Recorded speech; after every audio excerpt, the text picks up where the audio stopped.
Hello guys, in this video I am going to show you how to enable route information for parkings in the TomTom Go application. But first I just want to mention, don't forget to subscribe to my channel, because at 10,000 subscribers I am going to show you my whole YouTube revenue statistics and growth strategy, as well as how to make money online. Let's jump into it. First of all, open the application on your phone. And then click on the menu button at the bottom of the page on the left. And then scroll down and click on the settings button.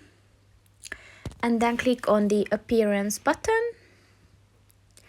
And within this section, click on the route bar button. And then click on the route information button. And within this section, look for the parking button, and to enable this, just click on the white circle next to it. And once it turns blue, this function is enabled. So that's pretty much it for this video, guys. See you in the next one.